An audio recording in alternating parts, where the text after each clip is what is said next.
Vamos analisar o empate do Vasco sob o Madureira, sem edição, com lá, público pequeno, 2.087 pagantes, com 2.379 presentes, com a renda do jogo de R$80.250. R$80.250 a renda do jogo entre Vasco, Audax 1, Audax que é o mandante do jogo, e Vasco 1. Bom, o time do Vasco voltou a sofrer com falta de entrosamento e suas limitações. O time sofreu com entrosamento, a escalação basicamente foi o que jogou contra o Madureira, sofreu. Me parece que eles passaram a semana toda sem treinar muita coisa. Inclusive, parece que na TV Vasco filmou o treino, entre aspas, dos garotos jogando bobinho. Porque o time tinha jogado, até tinha bons 10, mas não se entendia, porque não se conhece.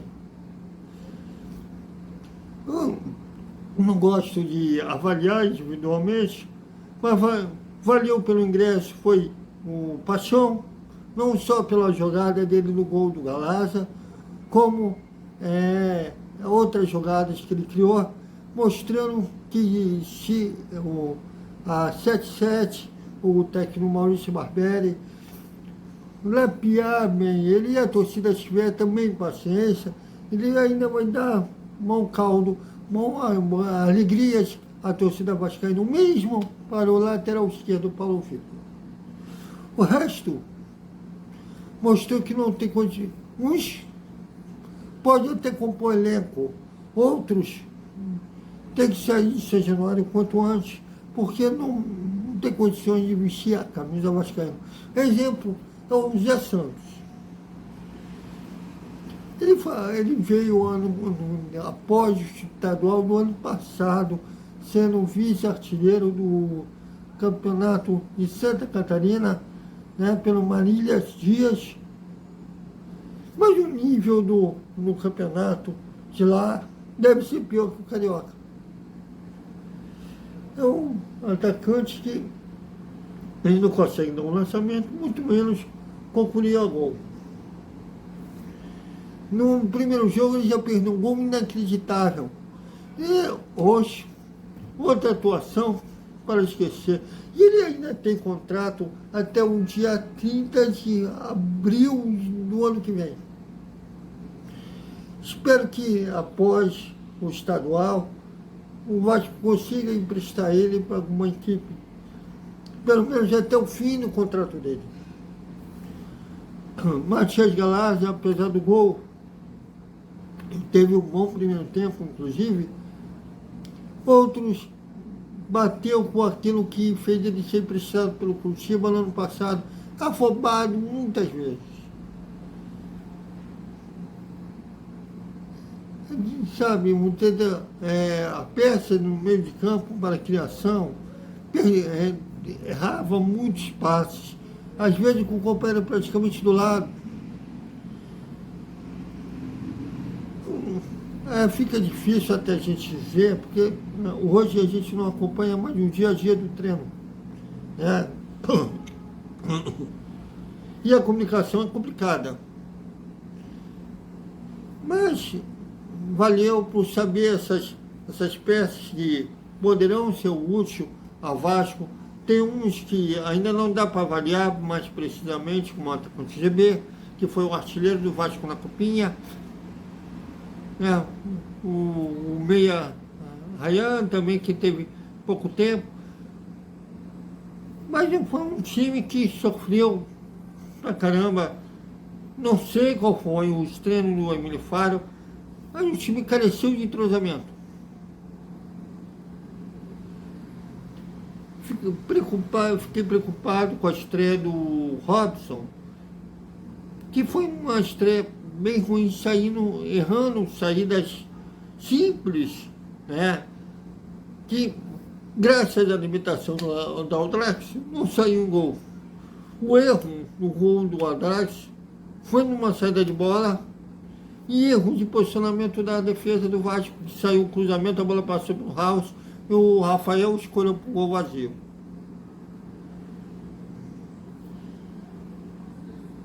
É preciso contratar para o time A, é preciso reforçar também para o time B. Por que reforçar para o time B? Porque campeonatos longos, como vai ser o brasileiro, que vai começar em abril, precisa-se de um plantel, não só de 11 titulares, porque tem lesão, tem mais contusão, de abril até dezembro. O mesmo para a Copa do Brasil.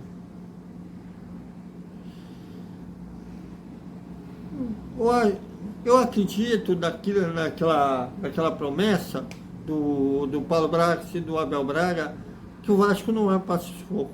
Para isso, o Vasco precisa ir ao mercado.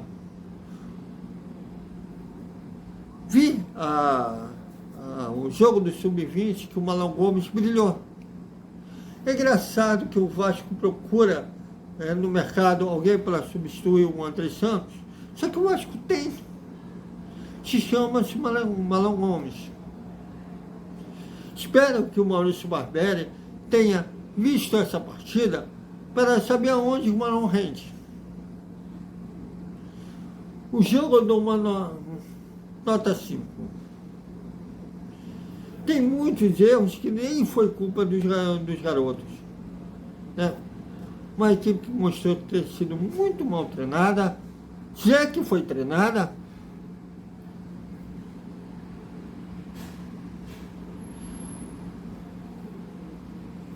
Agora, dá para entender porque o Maurício Barbieri desculpa o Emílio Faro, no ano passado, quando ele teve a oportunidade de ser treinador principal, ele sempre falou que não queria.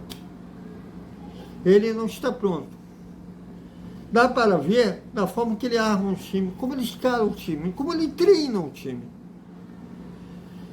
Algumas ideias dá para ver que ele absorveu a ideia do Maurício Barbieri, que como ele quer que o time jogue marcando a pressão na saída de bola do adversário, e algumas vezes dessa partida o Vasco mostrou isso. Só que não apertou bem o adversário. A falta de criatividade do Vasco foi tanta que o Vasco só pressionou de fato o Audax nos minutos finais. Fora o gol que foi mais uma jogada individual linda, aliás, do Paixão. E o chute certeiro do Matias Galazzi, que chutou no contrapé do Leandro. Fora isso, o Vasco não criou nada. Me citem um chute que o Leandro fez uma defesa difícil. Não teve. Pela limitação do Audax, também o House praticamente passou o jogo sem tomar grandes sustos. Teve no final da partida de um cruzamento que o cara sozinho cabeceou para fora, mas o resto saiu do jogo com o uniforme praticamente limpo. A mesma coisa o Leandro, do goleiro do Audax. Fora os gols que eles sofreram, só defenderam os chutes fáceis. Agora, é preciso saber, eu gostaria que o Carlos de Brasil, que era o diretor de futebol do Vasco, associação, inclusive o seu Zé Santos é herança da associação, que a associação que administrava o futebol não era ainda a empresa 77, vamos dizer que eu puxo o saco da 77, mas beleza. Mas era esse tipo de jogador que a associação tinha capacidade de contratar, devido à limitação financeira. Mas eu queria que o Carlos de Brasil chegasse para a gente e falasse para a torcida vascaína o porquê o contrato do Zé Santos, já que ele veio no ano passado, contando 2021, 2022, desculpa. Contando 2022, porque o contrato dele com o Vasco é de 3 anos. O que o Super Marília Dias tem, que é um ex-clube do Zé Santos, para que ele tenha um contrato assim tão longo? Não só ele, também o Matheus Barbosa. O Matheus Barbosa é engraçado que ele é lembrado mais pelo Cruzeiro, o gol que ele fez no Vasco, do que as atuações dele pelo Vasco. O Galaz é outro que deverá ser novamente emprestado para ver se ele aprende, não ser tão afobado. O Galaz além de afobado, ele é azarado, né? Porque quando ele foi para Curitiba, ele foi reserva do Andrei, não o Andrei Santos, o Andrei anterior. E chegou lá o Bruno Gomes, que ele era reserva dos dois do Vasco e chegou no Curitiba esses dois.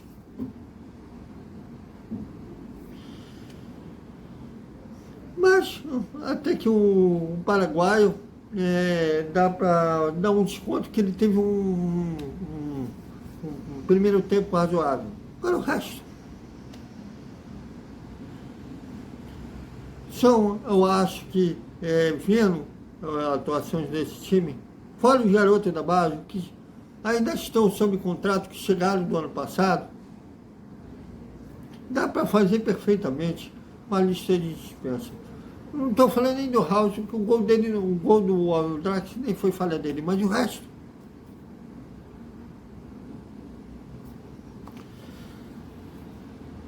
Complicado.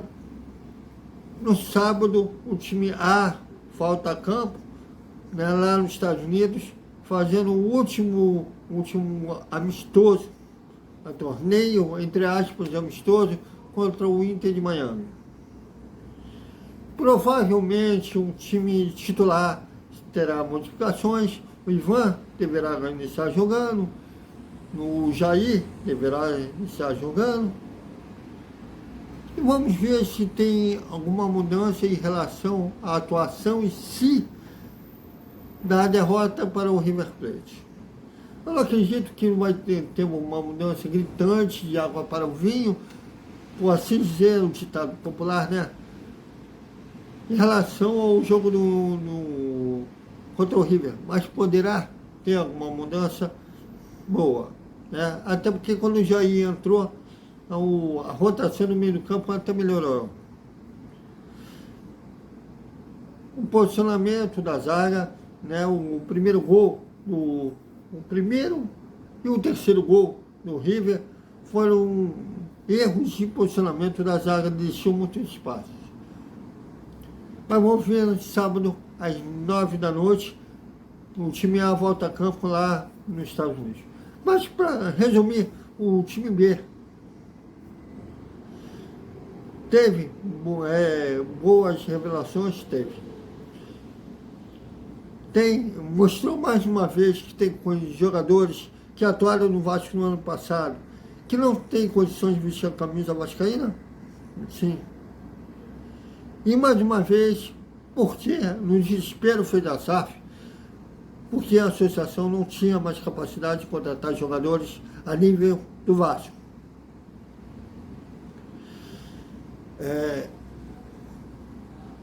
E que espero que quando o time se entronze, vindo novos reforços, a equipe, o Vasco como um todo, dentro do futebol, dá um salto de qualidade. Ainda não está como deveria. Tudo bem, estamos ainda no início de temporada, falta entrosamentos. Até times que já jogam há muito tempo, o exemplo, o maior rival, que veio de treinador novo, ainda estão absorvendo o conceito desse treinador, empataram com o Madureira. O time principal não foi um time B como o Vasco. Engraçado que a torcida do Vasco ninguém me presta, mas tudo bem. Tem jogadores realmente que não fazem já deveriam ter saído de São Januário, mas estão lá. Que espero que nesses 2 jogos que o Vasco fez, né, até o próximo, que o Vasco já vai estar com o time A disputando o Carioca, já que o terceiro jogo, que seria contra o Botafogo, foi adiado para o dia 16 de fevereiro. Mas desse time que jogou, esse time B, que tanto o Amílio quanto o Maurício Barbieri, se ele assistiram lá dos Estados Unidos, tenham visto que tem jogadores que têm que fazer parte da marca de dispensa antes mesmo do início do Brasileiro. Complicado. Mas eu ainda estou confiante que o Vasco desse ano vai dar alegrias, pode não ser campeão, mas não vai passar sustos como os últimos 20 anos. A exceção de 2011 e 2012. Então é isso, galera. Até amanhã com mais um dia do Vasco e o pré-jogo do Vasco e Inter de Miami. Até mais.